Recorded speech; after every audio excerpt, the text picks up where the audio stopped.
Good afternoon, Rotary Club of Flint. It's nice to have you all here. I will say there was a moment when I looked out and saw about 6 people and wondered what happened. But, we made it through the train. You've dealt with your catastrophe of the day. It is all good. So welcome. It is Friday, March the 3rd. And even though spring starts in a few weeks, it looks like we have at least a little bit more winter ahead of us. So Elizabeth Jordan wants you to know that today is Talk in Third Person Day. Bob Dole would certainly endorse that. You are the third. Then it's even more interesting. It's also World Wildlife Day, and it is Shabbat across America and Canada Day. It encourages people of the Jewish traditions to make a special point of practicing the Sabbath. And it's also perhaps appropriate that today is International Ear Care Day. Because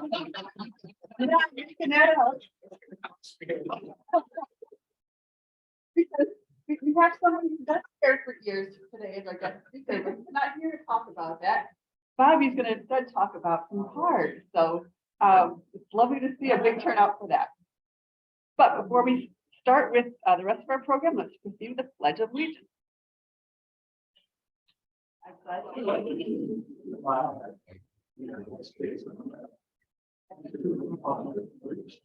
Yes. One nation, under God, liberty and justice for all. As we try to live by the 4-way test of the things we think, say, or do. Is it the truth? Is it great all?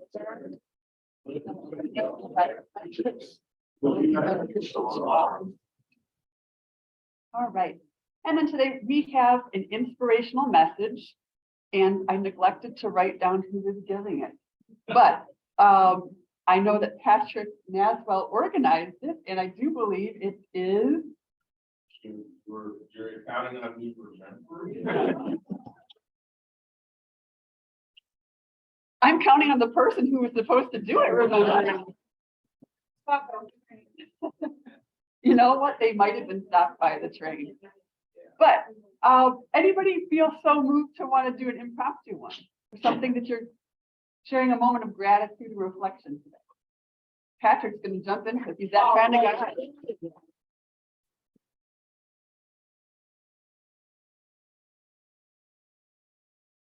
That was great.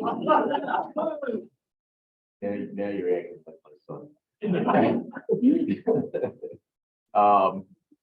Well, I am actually quite grateful to be here in this room of distinguished individuals for the first time in a while. And I would like to say that I'm also quite inspired by the work and dedication that everybody has to the community and what they're doing.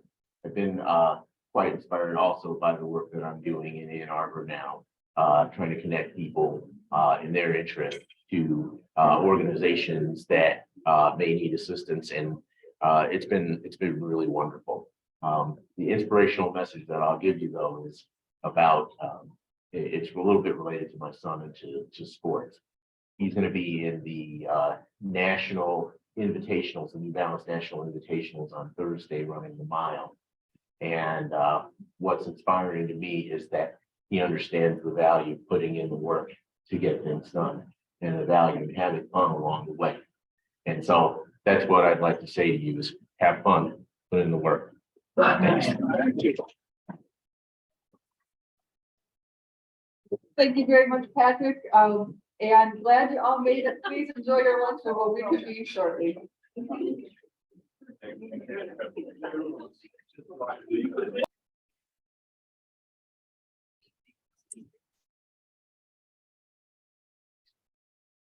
Welcome back, everybody. Definitely please continue eating your lunch, but we're going to get moving with our program for today. And the first thing that I would like to do is invite our representatives from the philanthropy committee who have a little bit of an announcement to share with you. So Ellen and Joel, if you're here, feel free to come on up.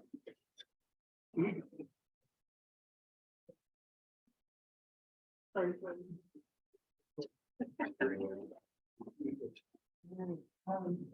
Good afternoon, everyone. We just wanted to announce a couple things about the scholarship awards for this fiscal year. The philanthropy committee is in the process of selecting the recipients. We do this every year. Some of you might not have even heard of this, and we're going to improve upon reporting out to the club. But we were happy to say that there was some carryover in the funds to the tune of $7,000 that we would like your input as to how to avoid that to worthy or more than one worthy cause in our community. So there's the handout on your tables. If there aren't enough, don't worry, we'll have this sent out by email. Amy will probably help you with that. And so make sure you all get a digital copy. It's very simple. You can retype the questions however you want to do it, just as long as the information gets back to us by the 24th of March. And so it's pretty self-explanatory in there, but presently we make awards to the 3 campuses in Flint. So Mott Community College, Kettering, and U of M Flint. There's a scholarship, a Rotary scholarship at all 3 campuses. And so there's college students who are awarded every year.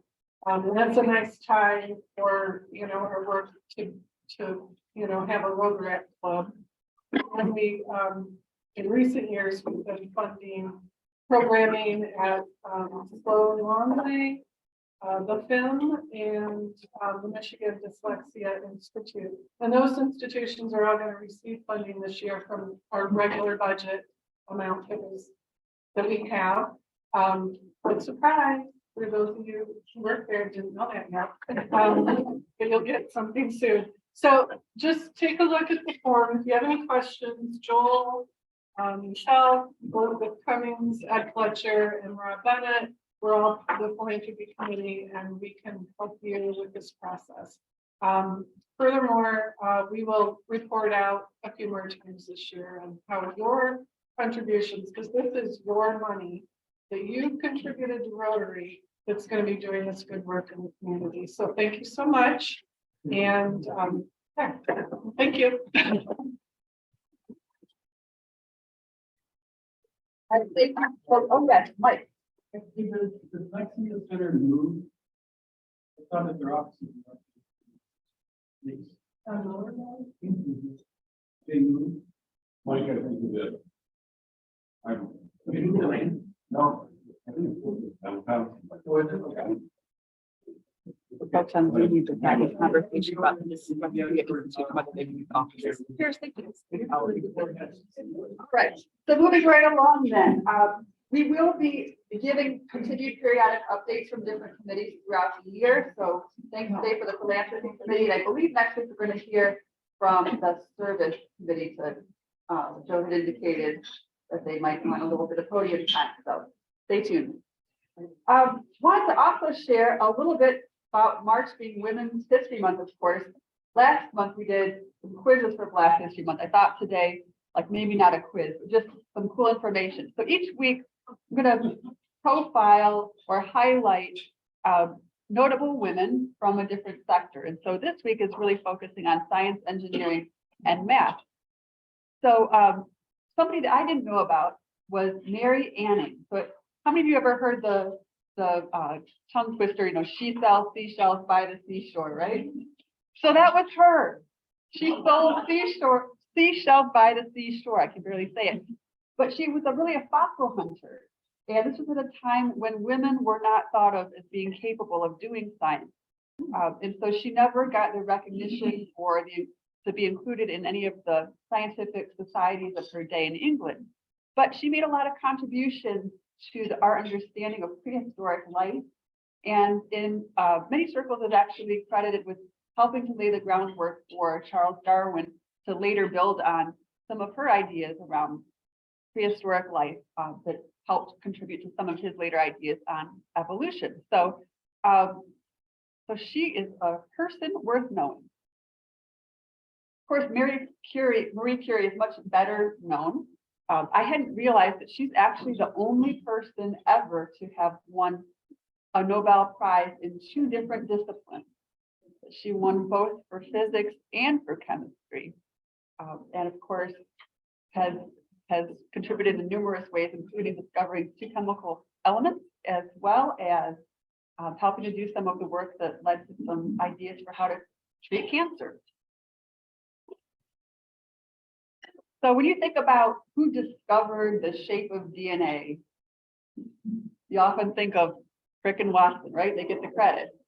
Well, what you may not know is that they discovered that shape based on looking at a photograph that Rosalind Franklin had taken and that somebody had given to Watson and Crick without her knowing it. And so she was only given a tiny footnote in their initial paper, but since then, folks have been trying to really acknowledge the role that she had in helping lay the groundwork for that important discovery. So giving her flowers, as they say.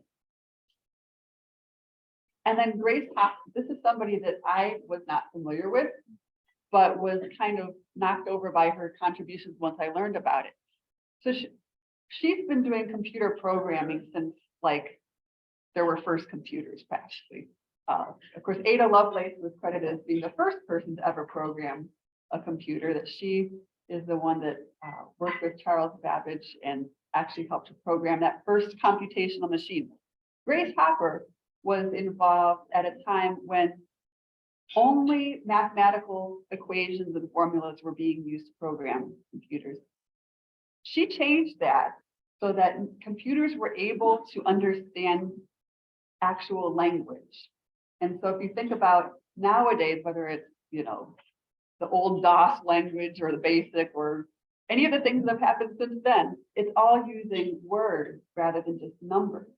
And so she's the one who started that, and they actually still use some of the computer languages that she developed way back in early 1950s. And then the last one I wanted to highlight is kind of a joint spotlight. So a lot of people rely on their cell phones, their GPS. Maybe it helped to get around a train snag earlier today. And if so, you've got a couple women to thank for their contributions toward that. So Hedy Lamarr was actually a Hollywood star of the silent film era. She was very glamorous and was well known for that. She wasn't as well known for being an engineer, but she was. And in World War II, she was inspired to think about how could she use her knowledge and skills to help the war effort. And at that time, there was a real problem with the US being able to effectively use torpedoes because the Germans were able to find them and basically interfere with the ability to direct those torpedoes where they were wanted to go. And so she developed the idea for how to randomly change the frequency of the radio waves that were involved with using these torpedoes, and as such allowed for encryption. And so that's a technology that has been built upon to use a lot of the wireless devices that we use today. Gladys West was another engineer. She worked at NASA and other places, and she developed some of the very, very, very detailed mathematical models of the Earth to actually be able to account for things like the position of the tide or the influence of gravity, to help us develop some very, very precise mapping capabilities. So if your phone can now tell you that you need to turn on Lapeer Road versus that one, that's because of Gladys West. So thank you to the women in science, engineering, and math. And lastly, Mae Jemison. She's maybe one of the more popularly known ones, but as a Star Trek aficionado myself, I just had to like lift her up because she's the only one on Star Trek who ever appeared who is an actual astronaut. I just thought that was cool. All right, so any other announcements from the floor? I think we had one handed to me at the start of the meeting, but there's going to be a concert. Is it a free concert? Yes. It is a free concert. If you don't have anything else going on the evening of Saturday, March 18th, 7 p.m., there is going to be a free concert called All Things Irish at FIM, or FIM as I should say. I'm learning. And so if that's something that you'd like to do, maybe celebrate the St. Patrick's season, then please consider yourself invited. Any other announcements from the floor? Okay, any health or welfare updates? Okay, it's lovely to see so many faces here, including some that we haven't had for a while. So glad to have you. We do have some guests to be welcomed. Let's see. Yeah, This might seem weird, but I have brought my guest, Mr. Steve Chadwick.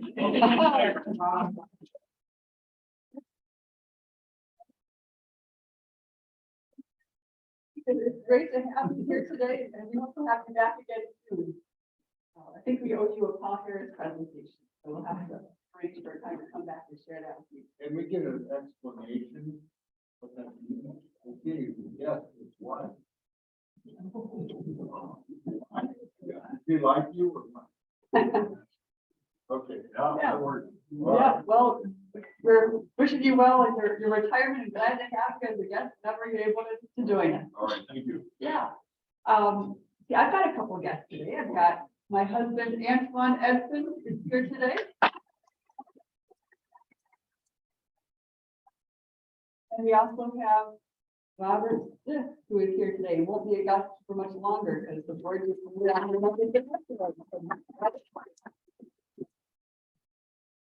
Yes, Lauren.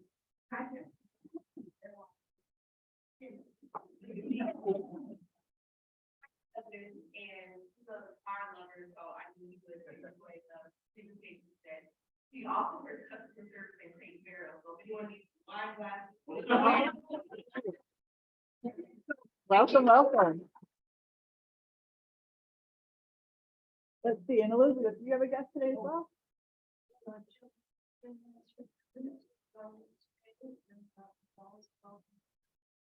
Terrific. Thank you.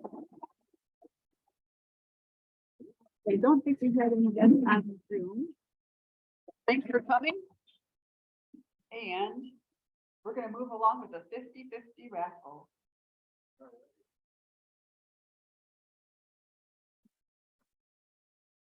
Fred makes his way up here. Yeah, I'm gonna be away. I know.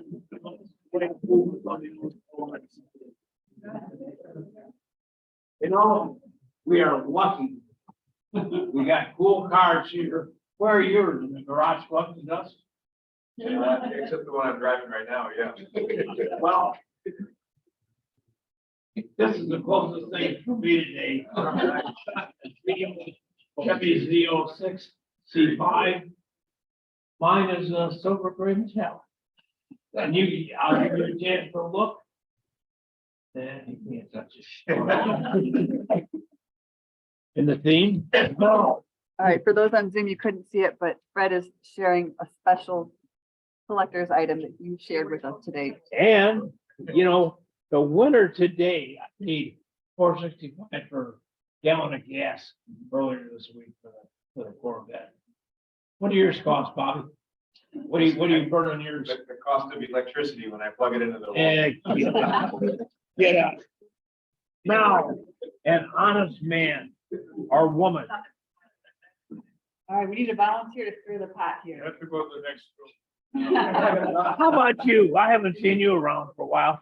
There you go. Are you? All right, How keep many? checking with the money here. One at a time? Here, let me help my ticket. Stir. All right. Third prize. 714-478. 478. Oh, Elizabeth Cummins. All right. Yeah. Congratulations. All right, for Now, second prize. stir 'em we up. have Stir them up carefully. 714-453. No dishonesty here. 453. Steve Chadwick. Welcome back, Steve.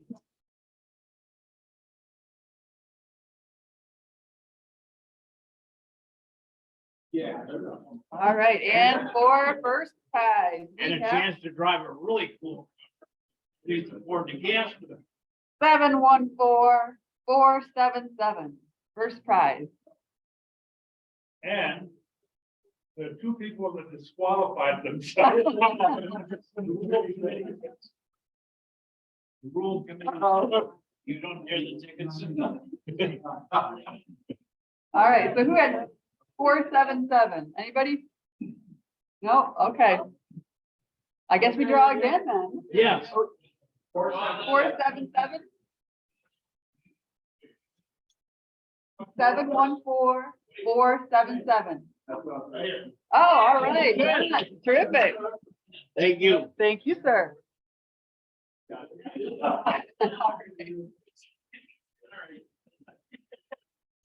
Well, I think, with that, we are gonna bring up our guest. We're gonna bring up our guest speaker here, that's Bobby McCullough, who is going to regale us with his tales of cars.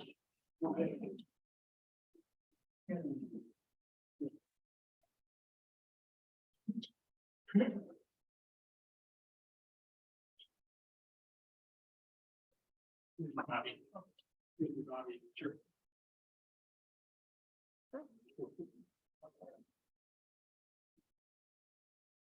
Well, good afternoon, everybody. It's fun to be a speaker at this. Not that it's not enjoyable to be a listener, but it's just kind of fun to have the microphone for this 27 minutes.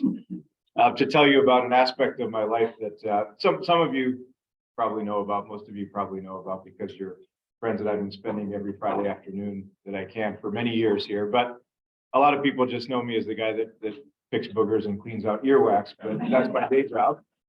That funds my my hobby, which is a car collecting. It's just one of those things that growing up in town, it just sort of gets in your DNA when you grow up in a car town that, you know, the birthplace of General Motors.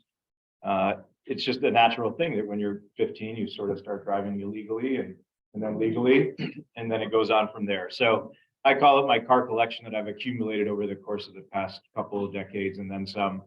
Nita refers to it, Nita's my wife, as Bobby's folly, but somewhere in between lies the truth. And the way I make it work with Nita is that every 4 or 5 cars that I get one an automatic that she can drive. And so that sort of appeases her for a while.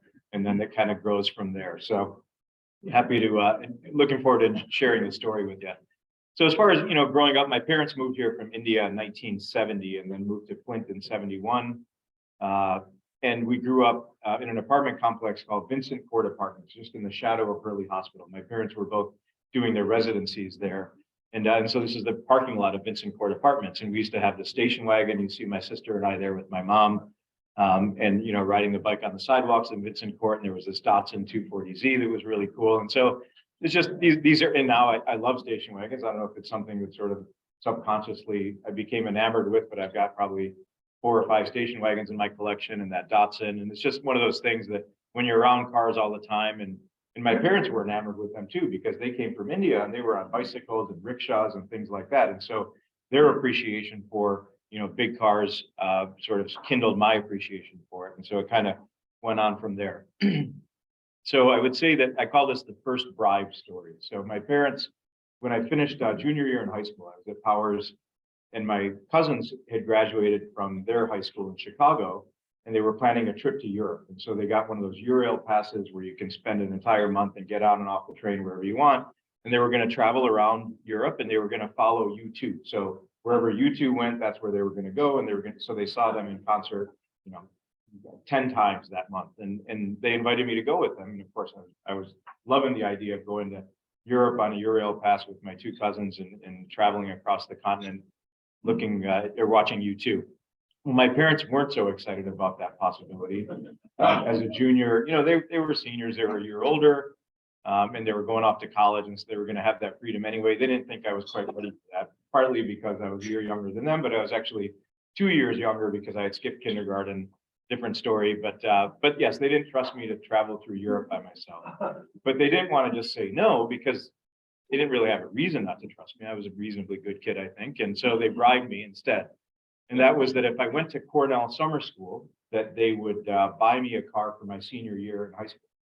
And so they, and that's not an offer I could turn down, right? The idea of not having to begged my classmates that already had their driver's license junior year to give me a ride. They were getting sick of it, and I thought, yeah, it'd be great. Okay, so I'll sacrifice this trip to Europe, and I will go to Cornell. So I went to Cornell for summer school, and then came back and I got my first car. So that was this Chevy Blazer. That it's not in my collection anymore, but I loved it, and it was fantastic, and it served me well. But now in hindsight, fast forward 20, 30 years, a little more than that, I probably would have liked the memory of traveling across Europe, because this is in pieces, probably in a junkyard, but those memories are definitely in my cousin's brain that I can't share it. So that was the first bribe. The second bribe happened at the end of that year. So my parents made a deal with me. They said if I got a 1500 on my SAT, 1600 is a perfect score. So 1500 is getting a few questions wrong. So if I got a 1500 on my SAT, or got into this program that they were in love with, which is the Iniflex program at the University of Michigan, where you get into medical school right from high school. I mean, they take 45 students a year, so it's a very competitive program. That if I did either of those two things, that they would buy me my dream car, which at the time was a Porsche 911. And so all right, so I can live with that. And so I tried, and I fell a little bit short of 1500, but I did get into this program. So the University of Michigan Iniflex program sent me an acceptance letter in April of my senior year in high school, I think. And so I got in, and immediately I went straight from Powers to Tom Gleason, which was the car dealer on Miller Road. And I went and I fell in love with this car. So the Porsche 911 Turbo, just a fantastic automobile. I mean, it's still iconic. And so I went home and I said, okay, well, I held up my end of the deal. Now it's your turn. But then this had happened. So the stock market crash of 1987. And my dad thought he was all that in a bag of chips when it came to investing. He was in options and calls and puts and things that I don't understand and therefore don't participate in. I'm an index fund investor because of this event that scarred me forever. And so he, in 1987, had lost every dime he had essentially earned from 1971 when he came to this country, had to get an advance on his salary from the job that he had at Hurley Hospital. And so basically he was broke, and too broke to buy me my Porsche 911 Turbo. And so when I heard that, of course, I didn't know that this was the reason until much later. He was kind of probably embarrassed to tell me this. They just said, they couldn't do it. And I thought that they were saying, no, they can't do it, they won't do it. And so I, like a spoiled senior in high school, I said, fine. And I ended up taking a road trip, and I spent the whole summer with some friends in Missouri and Chicago, and just kind of rebellious teenager for not getting my Porsche 911 Turbo. Kind of, I cringe at the idea that either of my twin boys would ever have that kind of attitude, but that's who I was back then, and this is more of a confession than it is a story. So what they ended up doing was, so a friend of theirs had this Jaguar that they were selling, and so they bought me a Jaguar instead of a Porsche, and I was disappointed. And how stupid is that, to be disappointed that now at the age of 17 I have a Jaguar instead of a Porsche? But yeah, so this is my Jaguar, and my mom with her Laura Ashley. Laura Ashley was a big designer back then, so this was the era of Laura Ashley and our dog Gypsy in the house that my parents still live in. So this is what the second bribe led to. And so then when I went to medical school, my grandma came to visit from India, and I was her favorite grandchild for the team, and she convinced my parents that I should get a nice car. And so she went with me to the Mitsubishi dealership in Ann Arbor and saw that I had fallen in love with this Mitsubishi 3000 GT, which was an incredibly forward-thinking engineered car. It's the same as the Dodge Stealth. And it had like four-wheel steering, where you turn the wheels and the front wheels go one way and the rear wheels go the other way, so you could make tighter turns. It had an active exhaust where you could push a button and get like a deep growl sort of exhaust. Just all sorts of cool technology. All-wheel drive, stick shift.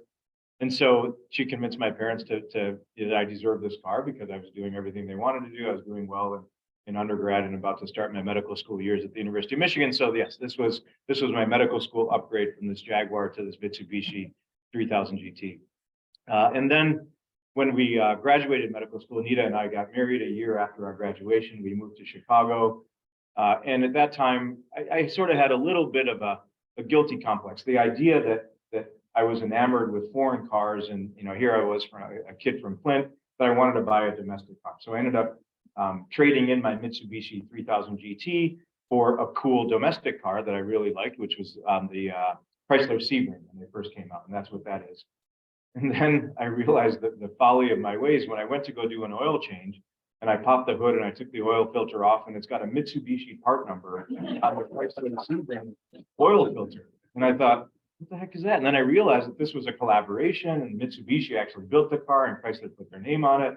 And then I felt like I had been taken advantage, because here I was, I just sold my Mitsubishi to get a Chrysler that's got a Mitsubishi oil filter. And then I realized sort of the global nature of cars. And so then I decided that, okay, enough of that. And so then I went and I found on whatever the equivalent of Craigslist was, or they used to have an Auto Trader newspaper that you could get at 7-Eleven. And I found this Porsche 911 Turbo that was pretty cheap at the time in Chicago. So I ended up switching from my Mitsubishi to this Porsche 911 that, this is one of those cars that I wish I would never have sold, right? Because this, you'll see and later in the presentation, that this car sort of went up dramatically in value. So this was one that I shouldn't have gotten rid of, but I did at the time because, as Eva would say, I impregnated her with twins, and there was no room for 2 car seats in the back of a Porsche 911 Turbo. So we ended up going from that to an SUV. And so that was in Chicago. So at the tail end of my residency, I think in my 4th year out of 5 in residency, we rotate through a hospital in Alaska. The Alaskans, the natives get a lot of chronic ear disease. They're far from medical care. So they're, north of, Barrow is a very northern part of Alaska. So it takes them a while to get to medical care. So when they get an ear infection, that horse gets out of the barn, they end up with a severe ear infection. By the time they get an antibiotic, it oftentimes becomes surgical ear disease, meaning something that requires surgery to fix instead of antibiotics. That and the fact that anatomically, this is more of a medical lecture now than a car lecture, but the point is that they get a lot of chronic ear infections. So anyway, we rotate up there for 4 months. So I'm living in Alaska doing a bunch of ear surgery. And then my mom calls and says, I think you should come home. I've been admitted to Hurley Hospital with an acute abdomen, some internal bleeding. They're not sure what's going on. They're thinking about doing surgery or transferring me to Ann Arbor for surgery. Just in case something happens, I think you should come home. So of course, what do you do when your mom says come home in the situation? You get on the next flight. So I fly down here as soon as possible and go to see her at Hurley Hospital there, you see in the picture. And she was in the ICU, and she was kind of out of it on morphine, just barely conversant.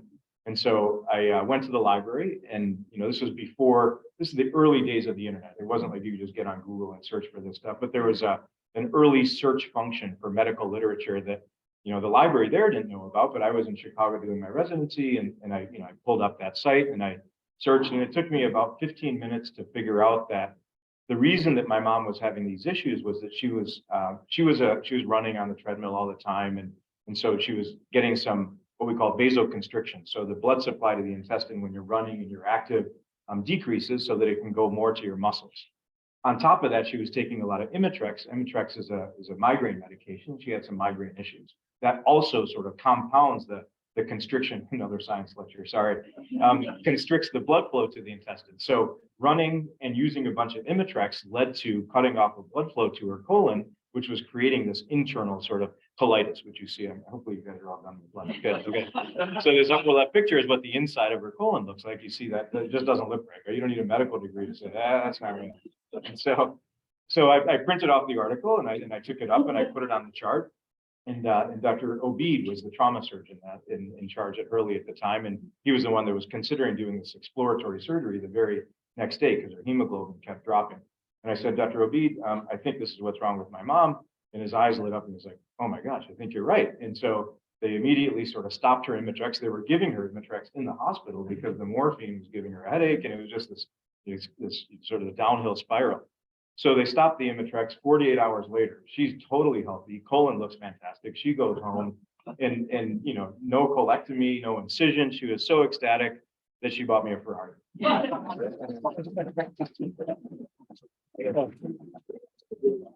So I saved my mom's colon and she bought me a Ferrari. I joke a little bit that if I had saved her for some brain surgery, I'd have a jet or something. This is the Ferrari Testarossa made famous in the Miami Vice. So Don Johnson, Sonny Crockett in that show used to drive a little white Ferrari Testarossa. And so, yeah, this was what I got from my mom. She sort of, they felt guilty that they never got me that 911. Instead I got a Jaguar. And so fast forward, she got me a car. So this is the car that started my car collection. This one is still in my collection. You never sell the car that your mom buys you, right? So this car still sits there in my collection. And then, you know, when Nita and I moved back to Flint, we moved into a house that you see here on the bottom left. That had a 3-car garage, so we had space for an extra car. And you know, I would buy and sell, and you know, become enamored with something else, and sell one and buy another one. But every time somebody sort of drove away in a car that I had bought for some reason, just because I was looking for something else, there was immediate sort of seller's remorse, like, I shouldn't have done. And after going through that cycle, and sort of regretting it, and oftentimes going back and buying another example of the car that I had sold, I decided that instead of buying and selling, I would just, you know, buy and hold. And so I never had that seller's remorse after that. And so when car 3 became car number 4, we ended up adding a 3-car garage onto the house. And so we have a 6-car garage now, and you see that garage that we added on, and I tried to get it to match the, you know, 1920 construction that we had. So it didn't look like an odd sort of thing in our neighborhood, because, you know, at the time we were a young couple in the neighborhood, and people were already mad at us because the house that we bought had this bent grass, oh, that's my alarm telling me that I only got 10 minutes left.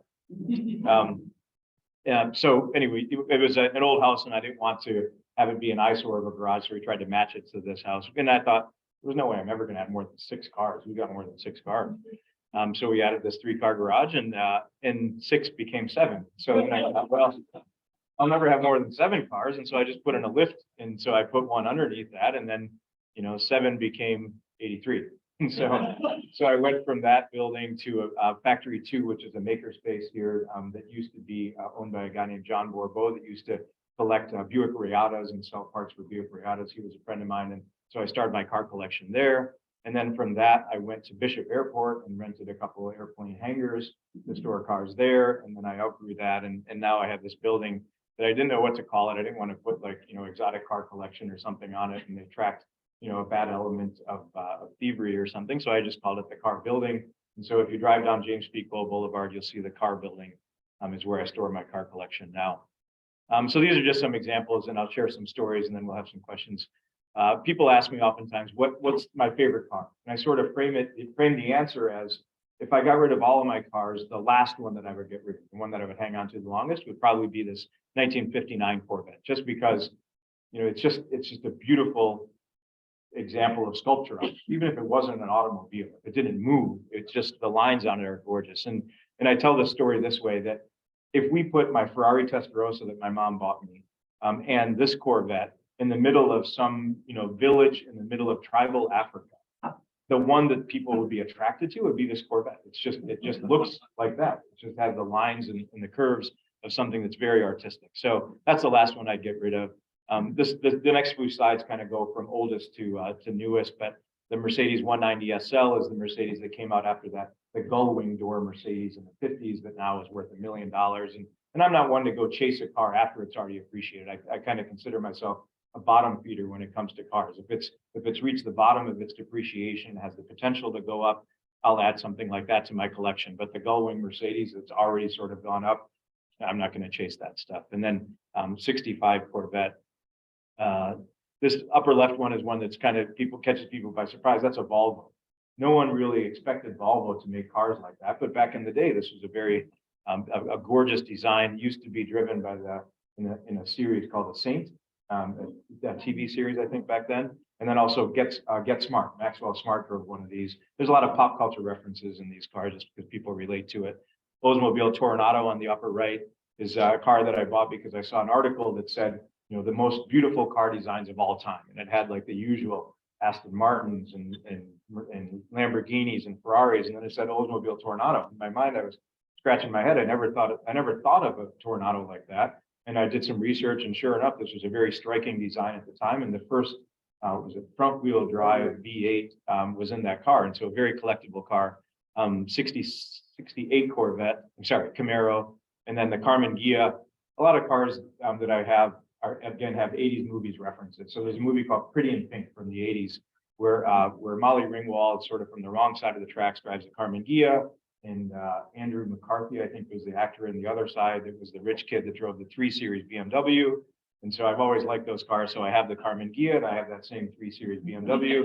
So one day Nita and I plan on recreating that scene from that movie, just for a funny YouTube video, maybe. Yes, the BMW is not an X. So we'd have to switch roles. I'll be Molly Ringwald. So Airstream is in my collection just because I love them and they're just iconic. Technically not a car, but it sits there in that building. This I happen to see just driving near the cultural center. It's kind of parked in somebody's front yard, and I made him an offer that he didn't refuse, and now I own the Airstream. 69 Corvette, 280 SL Mercedes in the upper right. Opel GT is I've always loved that car, just an iconic car. At the time, they considered it the poor man's Corvette, right, or the poor person's Corvette. If you can't afford a Corvette, you get this Opel. But just a gorgeous car. I mean, even now, it looks like a James Bond car. Right? There's lots of chrome, just beautiful lines on it, and it's got these cool headlights that if you pull a lever, the original pop-up headlights that were electric would sort of come up like this. Before that, Opel made these pop-up headlights that if you pull the lever, they sort of flip like this. And so it's just really cool. If you ever come visit the building, ask me to demonstrate. It's kind of neat. And then again, that 240Z that was parked behind me on that bicycle in the Vincent Court Apartments, I finally added one of those to my collection. Once I was at an AMA meeting and got really bored because they were deciding like where to put the comma on a particular sentence, and it doesn't belong there, it belongs here. And it just went on for an hour about this comma. And I'm like, you know what, I'm done with this. And I got on eBay and I happened to find this Jaguar that was going for this great deal, and I put some low bid on it. And I ended up buying this Jaguar for $19,000 in the middle of this AMA meeting. And now it's funny because going from being board as a Michigan representative to the AMA to last year being the chair of the board at the American Medical Association. If I caught somebody on eBay while I was giving a speech, I'd probably be a little bit irritated, but that's all right. I saw this Jaguar out where the Harley Davidson thing is on Miller Road now. It used to be a gas station that Don Williamson owned. And I saw this Jaguar for sale at this gas station. That's kind of an odd car to have at the gas station. And so I went in and I made him an offer. At first he didn't take it and I walked out, and then the guy came running out to get me. He said, Mr. Williamson would like to talk to you again. And I knew I had him. And so I ended up getting a good deal on this Jaguar from Don Williamson. I'm just going to go through fast so we can get some questions in if you got them. But El Camino, I grew up in Kings Point in Grand Blanc, and Auker was the name of the developer that developed that whole area. And his whole, entourage, his whole workforce would drive these white El Caminos. And I always sort of loved the idea of having a truck, but not a truck. And so I added an El Camino to my collection. The Smokey and the Bandit Trans Am in the upper right, a cool, Volkswagen camper that we've only camped in once for one night in my driveway, but it's there if we need it. 81 Corvette. The DeLorean that we used to film the promotion for 80s in the Hole, which is a fundraising event that we do near Atwood Stadium over there. So I was Marty McFly, trying to be Marty McFly, and Kathleen Gazal was Doc driving that DeLorean for that promotional video that we did. BMW M6, the Magnum PI Ferrari, the 308 that was made famous by Magnum. So this was that 911 Turbo that my parents didn't buy me, but I ended up getting for myself. This was an interesting car because this one, if you look at this curve, it's hard to see, but you see these blue lines at the bottom. This is the valuation curve. All of a sudden, it took off from being a $25,000 car to a $200,000 car. You see that in Concours condition, that car is worth $200,000 now. And it made me a little nervous because I got it for 20 something and I would drive it around for fun anytime I wanted to. But all of a sudden, when it goes up 10 times in value, I got real nervous about driving it. And it's stupid to not drive something because the value's gone up. But then I ended up getting a cheaper 911 to drive every day. So that one could sit sort of as a museum piece. But again, station wagons that I like. There was a movie called Scent of a Woman with Al Pacino, and he was blind and driving around Manhattan. So that's that Ferrari Mondial on the upper right there. My kids saw this yellow Lamborghini, what they thought was a Lamborghini for sale in Davis, and we were driving around randomly and like, oh, Dad, can we get it? Can we get it? It was the first time they'd taken interest in the car. And so I talked to the guy, and it turns out it was a fake Lamborghini, and I knew that when I bought it, but my kids didn't care. They just saw Lamborghini and they wanted it. And so ended up buying this fake Lamborghini to keep my kids happy. And let's see here, Buick Grand National, a car that I loved when I was in high school because it gave that 911 Turbo a run for its money, and it was a Buick and a heck of a lot cheaper. So I added one of those to my collection.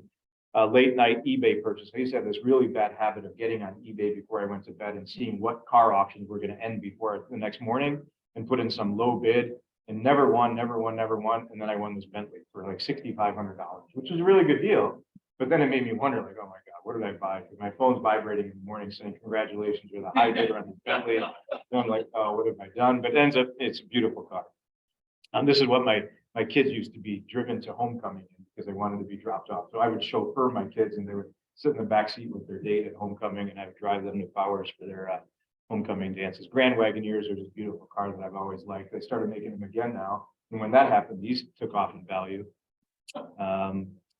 Again, just other sort of random cars, but I'll stop now. A couple of Hummers, just because they're cool. And one of these days I'll add an H3. So one's an H1, the other one's an H2, and why not have an H3 to complete the collection sort of thing. So the Fast and Furious collection, they call this, because those Japanese sports cars got really famous during that. But like I keep saying, I'll stop. I'll just tell this quick story, then I'll really stop. So when gas was $4 a gallon, $4.50 a gallon, the last time around, not this era, but 15, 20 years ago, when Priuses first came out, I didn't want to drive a Prius. I didn't think they were particularly attractive, and I didn't want to give up the luxury of driving a Mercedes or something. So I bought this diesel Mercedes that I modified so it runs on vegetable oil. And at that time, we were opening our restaurants. Lucas on is one of my partners in 501. I probably owe $1 for that. But we used to have access to used cooking oil. And I would go to Genesis every Wednesday and get 5 gallons of their used cooking oil from the cafeteria, filter it. And for a year, I drove around, and while everyone else was paying $4 a gallon at the pump, I was driving on used cooking oil in this Mercedes loving life. So this is what I call sort of my Mad Max car. So at the end of the world, everyone's back on horseback and it's post Armageddon, I'll be growing corn and driving around in my Mercedes. But so yeah, and so who knows what the kids will do with my collection if they end up sticking around here. We will, they'll drive some of them, or they'll pick what they want out of it and toying with the idea. And Todd and I will talk at some point about maybe it'll become part of the Sloan exhibit and just be Bobby McComo's legacy collection. Who knows? I'm not sure what I'll do, but but no, happy to take any questions. Sorry if I went out.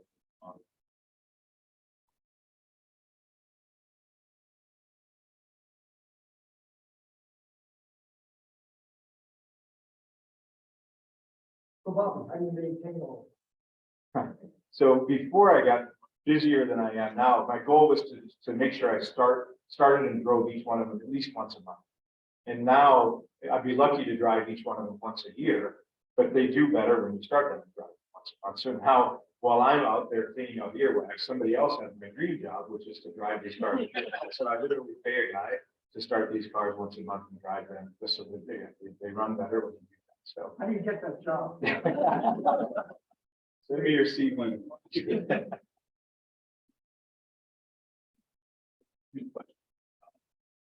Which of your cars is your favorite to drag race on? And then, those bribery ones. Does what work? Bribery. Bribery. It did. I mean, my parents successfully bribed me, and all's well that ends well, and I wouldn't change a thing about my path. But which one is the most fun to drag race? That 911 Turbo. It sounds great. It's super fast. It used to be like the fastest accelerating car in the world. Although now the Tesla that I drive on a daily basis is just as fast. Like it's a under 5 seconds car. My wife's Tesla has what's called a ludicrous mode, where you hit a button and it literally goes into ludicrous mode, and the battery warms up, and it's like a 4 second 0 to 60 car. So and we can fit our entire family and luggage at that speed. So that one's pretty fun too. Yes. Regarding the electric cars, what do you think about all that? GM seems to be totally going to electric, as do the other manufacturers. The day may come when these are really not used. Yep. What do you think of the whole push toward that? Yeah, I think it's great for the environment. I mean, I think it's great for sustainability, lack of dependence on oil. I think that's the right direction to go. And again, this is my naive opinion. I know more about earwax and boogers than I know about energy policy, but from what I do know, I like that idea. And these will become museum quality, just like you can still drive Model T that takes leaded gasoline and be fine and be able to drive it. And that's all I would do is drive these on a Sunday. So I don't have any fear that moving in that direction will make these unusable, right? We'll always have access to gasoline to be able to, for these things to run and the technology to keep them running well. They'll just be sort of museum pieces, these internal combustion engines, again, not in my lifetime and probably not in my kids' lifetime, but maybe my grandkids' lifetime. Bobby? Yes. What kind of interest might you have in functional vintage? I see a sales pitch coming. Saturn. Gotcha. Yeah, well, if it's a Saturn Sky, that would be interesting. The Saturn Sky is. Well, when I drive along. We'll see. I never say no until I look at it. Yeah. Okay.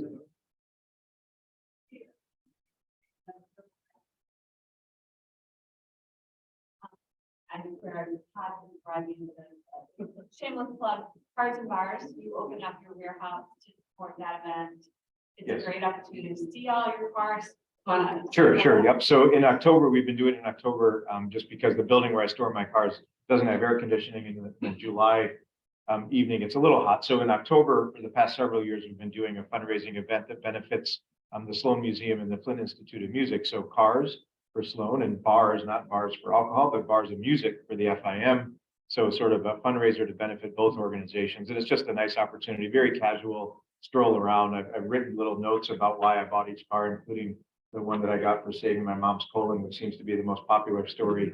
But yeah, so it's $50 for a nice meal with from some cool food trucks. Just a very casual way to walk around and talk about cars and share stories. What I love is not what I can find on Wikipedia about what motor is in this car, but the stories of, oh yeah, I had that car when I was a kid, or my dad drove that car, or I had, my neighbor had that car. Those are the things that I enjoy talking about. I think that's why people like the stories about. Anyone can look up the horsepower in a Ferrari Testarossa, but what it has to do with my mom's colon is a unique story. So, You showed the. Pickups? real pickups? Yeah, it's a good question, actually. I've got a Ford F-250 that I use just more for utility, but the market on those old pickups has gone up like this. So I've kind of missed the boat on that. And in hindsight, 10 years ago, sure, I would have picked up a nice 60s or 70s Chevy or Ford pickup. But yeah, they are very cool. But again, I don't go chase it after it's gone up. But yes, definitely an aspect that's missing from my collection. The other thing that's missing is that I will never buy an Audi. I had an Audi once, and it had a premature head gasket failure that Audi refused to fix under warranty because it was just out of warranty. And I told him, I said, look, I'm 25 years old. I got a lot of spending time in my life, and I'm never going to buy another Audi unless you make this right. And they said, I'm sorry. We sent it up the ladder, and they said no. And I said, no, I'm never buying another Audi. So you won't see it. That Iron Man Audi is very cool, but you won't see it in my collection. I think there's another question back there. Oh, sorry. Doctor, I want to thank you. Not for car, but for doing my ears once a year. Well, you wouldn't be able to listen to my presentation if I didn't. So it was self-interest. Thank you. You took the jump out of my presentation. But yeah, and my wife comes along too, and we don't have to shout at each other. But we do have something in common. I too had a Carnegie. Ah, okay. And we have twin boys as well. Gotcha. But you are the #1 earwax collector. You're the collector. I'm the remover. I would think that you have room for maybe a 3-car garage full of earwax. Yeah. Thank you. I'll skip that one. Thank you.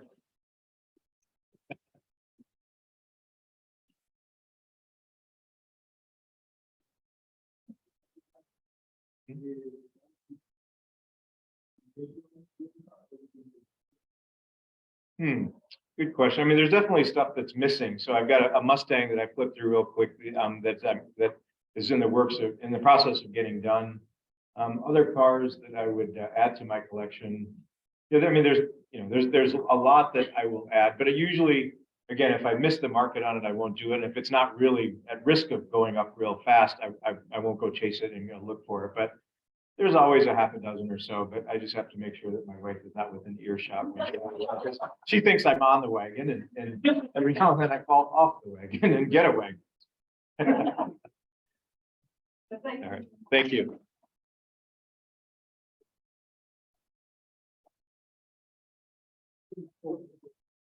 Yeah, very, very cool indeed.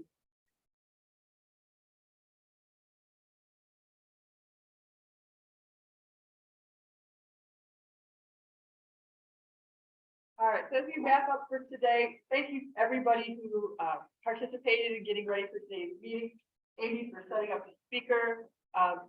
Dave, we missed you for the inspirational message part. I think you were late by the train, but thank you to Patrick for I can read it now. if you want. for later this month. So yeah, keep it under your hat there. Elizabeth for taking the bulletin notes today, Terry for your help, always with registration and also with the setup and takedown. And Fred with his able assistant baton today for the 50/50. Next Friday, we're going to continue this few-week series of featuring our own Rotarians. So we're going to hear from David Smith next week. And he's always a lot of fun. I hope he'll come back for that. Bring a guest, bring a friend. And until then, just remember to imagine Rotary, what it means for all of us in our lives, in our community, and in our world. With that, we are adjourned.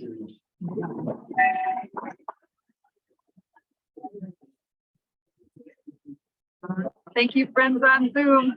Applause from online viewers. Thank you. Be well, everybody.